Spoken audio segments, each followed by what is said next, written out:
Friends, in the previous episode, we saw that Joe's wife went underground to inspect the nuclear power plant. Unfortunately, she was never able to return. A massive earthquake severely damaged the reactors, causing deadly radiation to spread throughout the facility. Realizing the seriousness of the situation, Joe sealed all the containment doors to prevent the radiation from escaping. However, in doing so, his wife became trapped inside.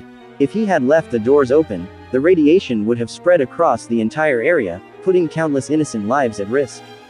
Faced with an impossible choice, Joe sacrificed his own happiness to save everyone else, and sadly, his wife lost her life inside the facility.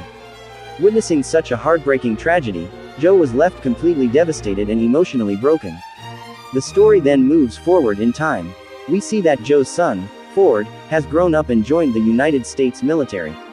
After undergoing rigorous training, he becomes a highly skilled officer. Sometime later, Ford is granted leave and returns home to his wife and son.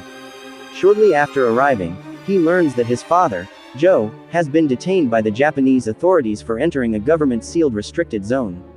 As a reminder, the nuclear power plant where Joe once worked had been completely shut down and sealed off by the government after the disaster.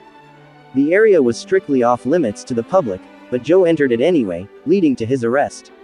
After hearing the news, Ford immediately travels there and successfully secures his father's release through legal procedures. After being released, Joe takes Ford to their old family home. As soon as they arrive, Ford is shocked to see stacks of documents, maps, and research files spread throughout the house. It looks less like a home and more like a secret research facility. We then learn that after his wife's death, Joe was emotionally devastated. However, he never believed the incident was just an ordinary accident.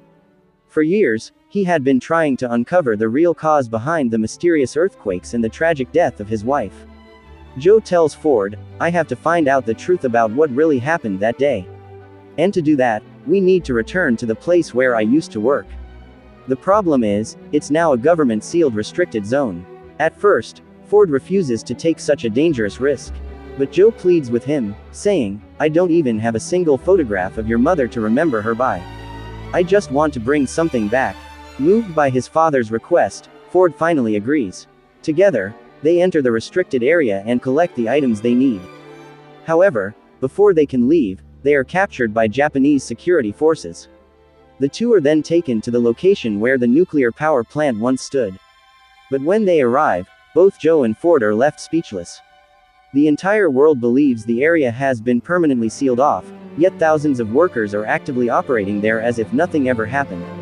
So what is really happening inside this mysterious facility? What secrets has the government been hiding all this time? Stay tuned, because the biggest revelations are yet to come. After that, both Joe and Ford are taken into custody, but they are separated and held in different locations. Worried about his son, Joe keeps asking, "Where is my son, Ford?" Meanwhile, Ford is locked inside a vehicle.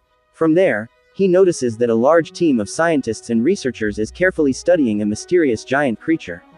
At this point, we learn that the organization behind this operation is called Monarch. As the story progresses, we'll uncover more secrets about this mysterious organization, so stay tuned. A few moments later, the entire facility suddenly begins to shake violently. Panic spreads everywhere as one of the scientists announces, "This isn't a normal earthquake. It's being caused by a unique signal. We detected the exact same signal 15 years ago, just before the catastrophic incident that claimed many lives. There must be something much bigger behind all of this." The researchers quickly compare the current signal with the archived data from 15 years earlier and make a shocking discovery: the signals are almost identical. Realizing the danger, they decide they can't take any more risks. The creature they have been studying is far more dangerous than anyone imagined. Soon after, they discover that the nuclear energy source surrounding the creature has been completely drained. The creature has absorbed all of the nuclear energy for itself. The entire facility falls into panic. In a desperate attempt to stop it, the scientists unleash millions of volts of electricity on the creature. The glowing pulses running through its body suddenly disappear. Everyone assumes it has been killed. But they are terribly mistaken. Within moments, the massive creature smashes through its containment chamber with incredible force. As its enormous leg crashes into the ground, the entire power grid collapses. Every light goes out, Darkness covers the facility, and buildings begin to crumble all around. What happens next? Can anyone stop this terrifying monster? Don't miss the next exciting episode. Subscribe to the channel, turn on notifications, and stay with us for more thrilling movie recaps and story explanations.